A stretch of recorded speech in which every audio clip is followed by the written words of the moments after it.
That's randomly picking a thin brush granting fine lines. In this video, I picked 5 very different brushes you might have to show you their key features and the challenges to watch out for when using them for detailed fine lines. The paper I'm using is a very cheap watercolor paper. I don't even know if it belongs to any brand. It just comes as a unlabeled freebie with another purchase. So don't worry, you don't need expensive paper to achieve today's outcome. The brush I'm using now is a Nylon brush, a very cheap one with a fine tip. I'm using it to paint this flower head. As for the stems, I'm going to use brushes from a range of different prices. I'm going to paint the stems using Holbein watercolor paint. Now I'm loading some black watercolor paint with water. I'm using this little ceramic brush holder just to bring the paint closer to the camera so you can see the right consistency for painting fine lines. The consistency is very important. The paint should not be too thick. Otherwise, it's hard to spread with this thin and fragile brush. The paint, as we can see here, is not running, even though the surface is curved. So if you have too much water here, it will start to flow downward. You can always test your consistency on a square piece of paper. If the result looks like what I'm showing here, then it's good to go. You can adjust the paint-to-water ratio depending on the result we want. Now I'm painting the first stem. This brush is a liner brush, and yes, it has a very fine point. When learning to paint fine lines, you might see some breaks or gaps in the line, especially when the paint starts to run out. But that's normal for a thin liner brush like this. Due to the liner material in addition to the shape of the brush, this brush is unable to hold much moisture, which contributes to the gaps when painting a longer line. Once you get used to this kind of brush, you will be able to do it in one stroke. It just takes practice. This brush can paint fine lines well, but in terms of liner, if you're not on a very tight budget, I wouldn't say it's the most suitable brush for beginners. The second brush I'm using has a longer brush head than the first one. It's also a liner brush, so the only difference is the length.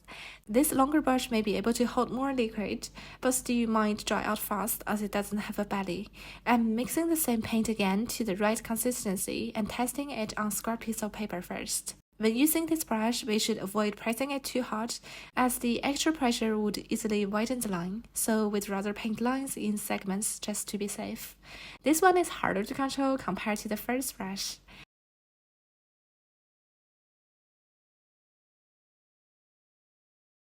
Now I'm using the third one.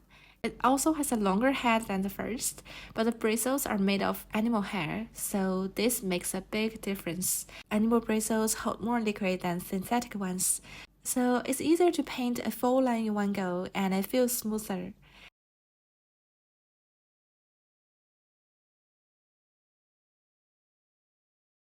The next brush is also made from animal hair and is from Holbein. This one is much larger than the others and is very absorbent. After soaking it in water, we need to dry it off a bit before loading the paint.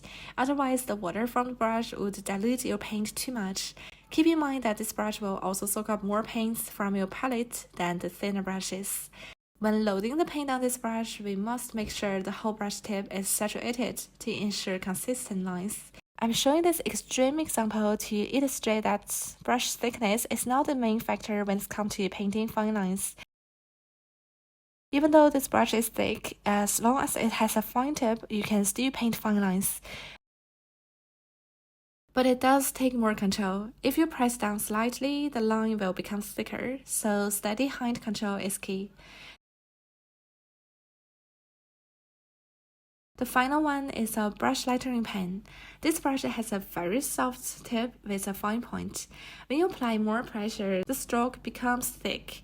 With lighter pressure, it becomes a fine line. And it's suitable for this situation and is much easier to control compared to the thick brush I just used. You also don't have to worry about running out of ink. As we can see, the line is consistent and smooth. Another alternative would be a rollerball pen or a multiliner, but it really depends on the paper. It will be tricky to create smooth, continuous lines if there are any kinds of texture to the paper, as the brush nib is so small and rigid.